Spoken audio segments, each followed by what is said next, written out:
যারা পরীক্ষা খারাপ করেন আমি বলতেছি আপনি লিখেন এবং মিলায় নেন। এদের বেশিরভাগের একটা টেন্ডেন্সি কি থাকে জানেন, যে আমি পড়ছি কিন্তু পরীক্ষার হলে আমার কেন জানি পরীক্ষাটা ভালো হবে, বিশ্বাস করেন।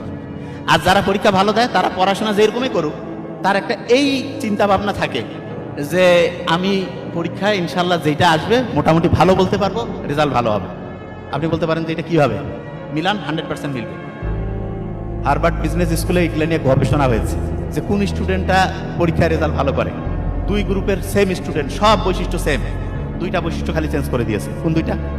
এক গ্রুপকে বলছে তোমরা চিন্তা করবো আমার পরীক্ষার রেজাল্ট ভালো হচ্ছে, আর এক গ্রুপকে বলছে যে তুমি চিন্তা করো তোমার পরীক্ষার রেজাল্ট খারাপ। যেই গ্রুপ চিন্তা করছে তার পরীক্ষার রেজাল্ট ভালো হচ্ছে তারা 11 থেকে 14% নাম্বার বেশি পেয়েছে এক। আরেক গ্রুপকে বলছে যে তুমি কি করবা, সবসময় মন মরা হয়ে থাকবা, মন খারাপ, ভালো লাগে না। আর আরেক গ্রুপে বলছে তুমি সবসময় হাসি খুশি থাকবা। যেই গ্রুপ হাসি খুশি ছিল প্রত্যেকটা স্টুডেন্ট নাম্বার বেশি পেয়েছে। তাইলে আমরা যদি পরীক্ষায় ভালো রেজাল্ট করতে চাই, বেশি পরিমাণ হাসি খুশি থাকি, তাহলে এটা আমাদের জন্য ভালো না খারাপ? হ্যাঁ, বিশ্বাস হয় না তো, কারণ ফ্রি টাকা ছাড়া হাসি খুশি থাকবো। অনেকে কয় না ভাব নিয়ে থাকবো একদম মেজাজ গরম। নো, শুনেন, আপনি যদি হাসি খুশি থাকেন অসাধারণ রেজাল্ট করতে পারবেন, হাসি খুশি থাকলে সারা স্টুডেন্ট হতে পারবেন।